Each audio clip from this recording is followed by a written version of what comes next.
My experience is that if you make your employees co-owners, that it instills really a sense of pride into them, and they really they own it because they own it, and they will own it more because they own it. Employee participation is allowing your employees to financially participate in your company. And the goal is to attract, align, and motivate your employees. And you do so by either sharing the profits or the value increase of the company. And generally the idea is that by implementing or by deploying financial participation, so a plan that you allow your employees to evolve from co-workers into co-founders, and you do so by making them co-owners or by mimicking co-ownership. The answer is there's no real answer. There's no one-size-fits-all solution. I can only give you sort of the main parameters or the main considerations that are important. So one being that what's the goal of your organization? Where do you want to go? Are you working towards an exit or an IPO, or do you want to have a long-term sort of cash cow that generates profits that you can distribute to the shareholders? And that really determines how you want to set up the plan. So it doesn't make sense if you want to create a long-standing company that generates profits which can be distributed to shareholders. It doesn't make sense to deploy a plan which is geared towards providing the beneficiaries an amount of money when the company is sold, because that's not your goal. There's a misalignment between the plan and your goals. Conversely, if the goal of your company or if the goal of the shareholders is to generate a steady dividend or steady profit each year, and you're never going to sell it, it doesn't make any sense to implement a plan which is geared toward letting employees share in a sale, because there will be none, and that doesn't motivate at all.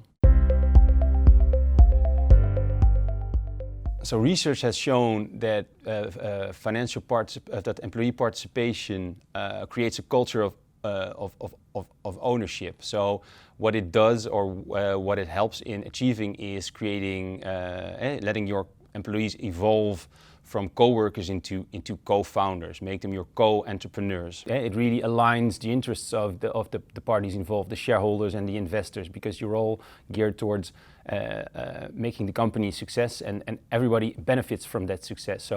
And also being an owner also instills a sense of pride. You're really part of the tribe as a co-owner, and you're together on a mission. And your employees, whether key or not, they are an important factor in the value of your company.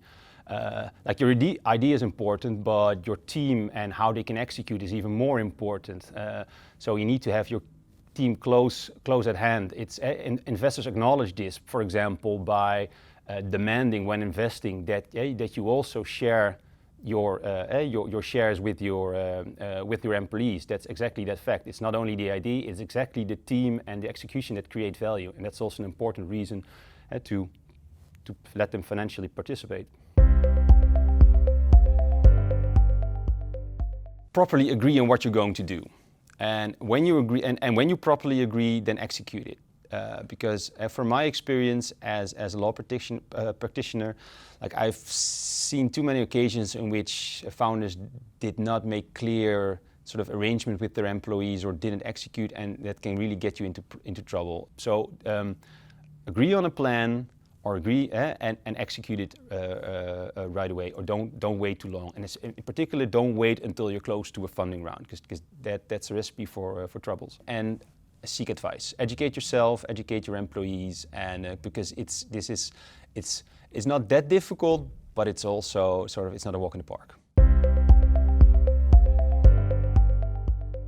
Think about what you want to achieve with the plan, and what the bigger picture is. So if you want to create a culture of ownership and really align people and make them, let them evolve from co-workers into co-founders, don't think that you're sort of done by deploying the plan. It's not like that you can check the box after you deploy the plan. It's like as I see it, it's a tool in your toolbox, and it's a powerful tool. But if you really want to make the transition, then other measures are necessary as well. You really need to show them or educate them as a leader how they actually can create, how they can act as a co-founder, and how they can really help you into creating or accelerating the creation of value.